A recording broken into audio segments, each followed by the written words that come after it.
Olá, eu sou a Flávia, da FV Marketing Digital. E eu sou a Vanessa, da FV Marketing Digital. E se você caiu de paraquedas aqui, para te contar um pouquinho, nós somos uma agência de marketing digital. Nós trabalhamos com uma tríade de serviços. Uma delas é consultoria de marketing para empresas, a outra é lançamento de infoprodutos e também nós temos cursos na área de marketing digital para micro, pequenos e autônomos que são empreendedores, estão iniciando ou estão com seu negócio há algum tempo e estão engatinhando ainda no marketing digital. E nós estamos aqui hoje para apresentar para vocês as 8 perguntas que não podem faltar no formulário de pesquisas para que vocês consigam mapear o público-alvo ideal para a empresa de vocês. E para que esse mapeamento aconteça, é importante que vocês entendam que essa pesquisa, ela sim tem uma parte sociodemográfica que vai falar um pouco sobre regiões, faixa etária, sexo, necessidades, desejos, medos, dores e também um pouco sobre consumo e interesses desse público. Entende? É importante que vocês entendam que, inicialmente, essa é a essência dessa pesquisa para o mapeamento desse público. Bacana. Então, assim, o que é importante também mapear, né? Tem várias perguntas que a gente, né, vai trazer essas principais perguntas, mas quando você vai construir, olhe para algumas áreas se você está abrangendo todas elas, né? Porque são as informações que vão trazer o subsídio para você construir depois o seu público-alvo ideal ou hashtag persona, para quem já está num nível mais avançado e já sabe o que a gente está falando quando a gente fala em persona. Né? O que é importante? Então, área de trabalho vai depender muito. Aqui a gente está trazendo hoje sobre um público de pessoa física, então é o cliente final. A gente não está trabalhando empresas para empresas, tá? Aqui então é para o cliente final. Então, o cargo, a faixa de renda, às vezes ele é importante justamente quando você está falando para entender alguns hobbies, para entender algumas outras informações sobre o seu cliente. Quais são os assuntos que interessam para ele? Porque depois isso vai ser interessante para você construir também seu conteúdo. Quais são os veículos de comunicação que ele costuma consumir? Quais são as redes sociais que ele está? Então, são outros dos temas que são necessários também você avaliar e mapear para que constam perguntas sobre isso. Tarefas diárias. Você vai depois, lá no final, a gente até trouxe alguns conteúdos sobre isso, no mapa da persona, é assim, você vai falar sobre a jornada, né? Um dia na sua persona. Então, assim, por que não perguntar, às vezes, como seria um dia dela no momento que ela vai consumir o seu produto ou o seu serviço? As responsabilidades, frustrações, desejos que ela tem. Então, mapeando algumas coisas aqui também. Quais são os objetivos que ela tem com a utilização do seu produto ou seu serviço? Lembre-se, a gente vai colocar depois um exemplo, a gente escolheu um segmento para trazer alguns exemplos, mas lembre, tudo que a gente está falando aqui é de acordo com o seu produto ou serviço, não adianta mapear coisas que não tenham nenhuma relação. Né? E também quem influencia diretamente as decisões no processo de compra. Porque você pode fazer, e a gente vai fazer aqui sobre uma imobiliária, por exemplo, nem sempre com quem você está falando é a pessoa que vai decidir, ou não, ou vai ser ela e mais uma pessoa, por exemplo, pode ser a família decidindo. Então, tem que mapear quem são todas essas pessoas envolvidas nessa tomada de decisão para que você pense e crie ações, né, e atividades para interagir com essas pessoas. E lembrando que é importante fazer realmente um aquece sociodemográfico. Então, a gente vai falar de renda, faixa etária, pessoas da família, profissão, formação acadêmica, localização geográfica, tudo que faz parte realmente desse aquece sociodemográfico é importante que a gente olhe, mas a gente não vai parar por aí, né? E é por isso que a gente quer trazer essas 8 perguntas que não podem faltar, né?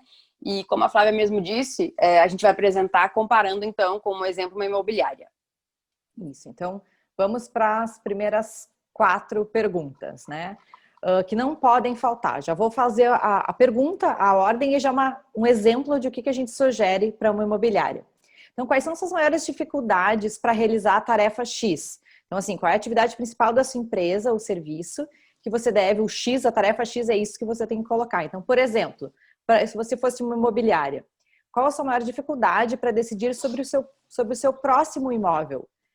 Você pode colocar perguntas fechadas, tá? Você pode, aqui a gente até trouxe, por exemplo, você colocaria várias caixinhas para a pessoa selecionar. Pode ser a localização, o preço, o estilo do imóvel, se é apartamento ou casa, se isso faz muita diferença para ele. Então, você já pode colocar algumas informações que você, né, entende e deixar sempre um outro ali para a pessoa incluir alguma informação. Então, essa é a nossa sugestão para essa primeira pergunta.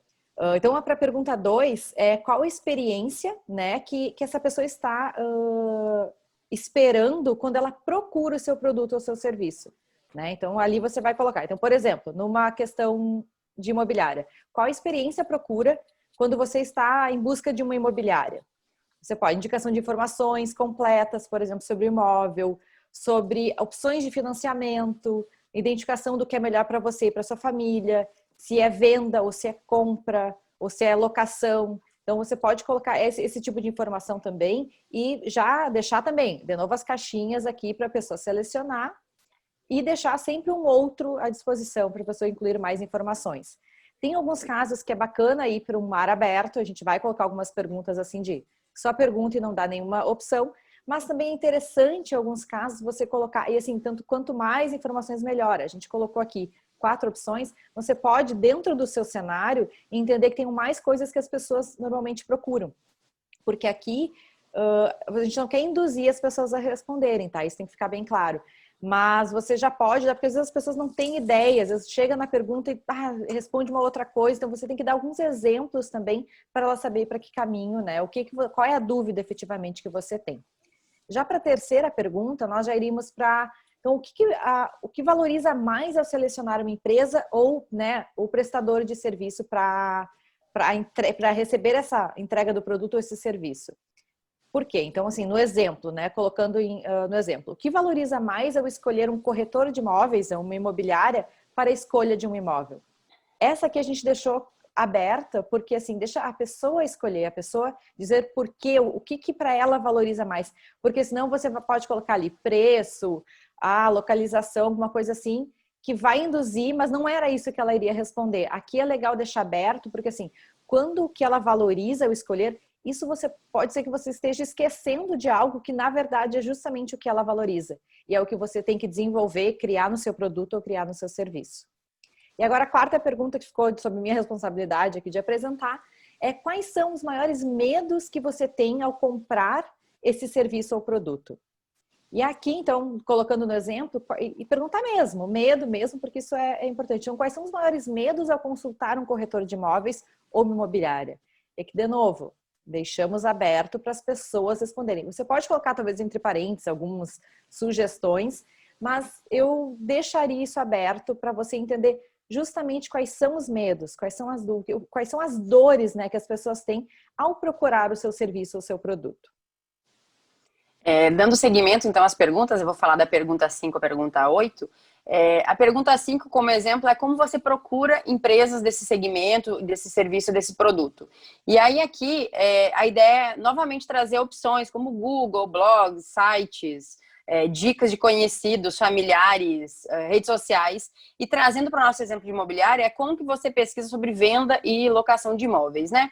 E a importância de você trazer aqui esses exemplos é porque as pessoas, como a Flávia já falou antes, não é para determinar ou direcionar, e sim para dar uma ideia para as pessoas do que eles podem colocar e trazer realmente a opção de outros, porque é através desses outros que as pessoas conseguem entender qual é o caminho e trazer realmente, às vezes tem alguma outra alternativa que não passou pela sua cabeça, mas que faz parte desse processo, as pessoas vão trazer para você. A pergunta 6 é quem decide pela compra desse produto ou serviço? E trazendo, por exemplo, é quem decide pela compra deste produto ou serviço de compra ou locação de imóveis. Então é importante dessa vez você também trazer opções, porque você pode dizer que é você, o esposo, a esposa, família, todo o companheiro ou a companheira, independente disso, mas é importante você traçar aqui, porque senão a pessoa perde um pouco da ideia do que ela pode trazer como opção, e às vezes ela quer falar todo mundo, mas ela também não sabe como falar.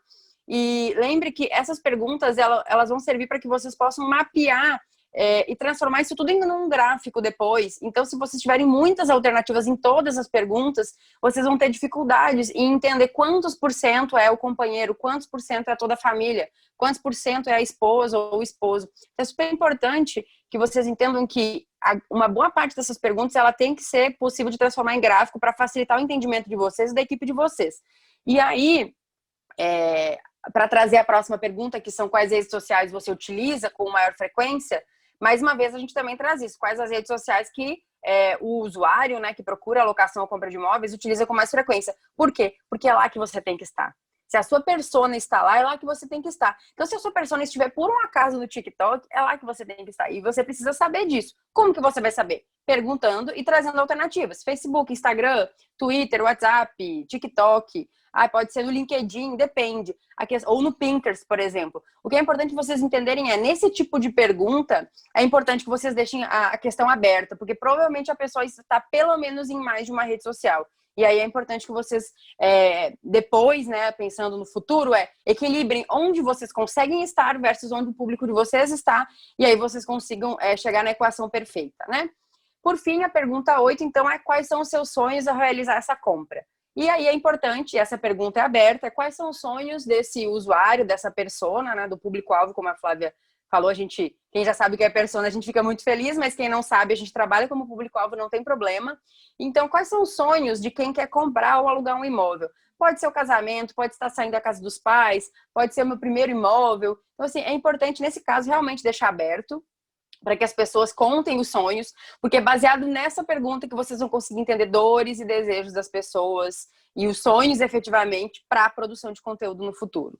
E aí, neste caso, a pergunta aberta é muito importante, porque o sonho de um pode ser muito diferente do sonho de outro. E para que vocês consigam transformar isso em resultado, a possibilidade, por exemplo, é vocês trabalharem com nuvem de palavras. E aí vocês vão conseguir conseguir entender quais são as palavras que mais aparecem nessa nuvem para conseguir mensurar um pouco e equilibrar, ao invés de trabalhar com gráficos, trabalhar, nesse caso, com nuvem de palavras no futuro, para que vocês consigam enxergar qual é a magnitude de cada um dos sonhos e quais são os sonhos que mais aparecem nesse público que vocês pesquisaram. É isso aí. Agora eu vou dar um resumo das 8 perguntas só para ficar na sua memória. Então, a primeira: qual a sua maior dificuldade para decidir sobre um próprio imóvel? No nosso exemplo, eu vou trazer os 8 exemplos. A 2, qual experiência procura, né, quando está em busca de uma imobiliária, escolher a imobiliária ou um corretor de imóveis? 3, o que valoriza mais ao escolher um corretor de imóveis ou uma imobiliária para, né, a escolha de um imóvel? 4, quais são os seus maiores medos ao consultar um corretor de imóveis ou uma imobiliária? 5, como você pesquisa sobre venda e compra de imóveis? E aí colocando Google, blog, sites institucionais, redes sociais, informando, né, dando as sugestões para a pessoa selecionar. Será 5, né? 6, quem decide pela compra deste produto ou serviço? Se é você, a família toda, os filhos, a esposa, o marido, companheiro, companheira. 7, quais redes sociais você utiliza com maior frequência? 8, quais são os seus sonhos ao realizar essa compra? De novo, como a Vanessa falou, e muito legal a dica que ela trouxe das nuvens de palavras para você, né, depois poder compilar essas informações. Então, a gente agradece pelo tempo de você, por estar conosco em mais esse conteúdo. Né? Deixe os seus comentários, as suas dúvidas, vai ser um prazer responder para vocês. E compartilhe também, né, com quem você acredita que esse conteúdo, né, possa ajudar, pode influenciar, possa fazer também diferença na vida desse amigo ou amiga empreendedor. Obrigada e até a próxima. Tchau, até a próxima.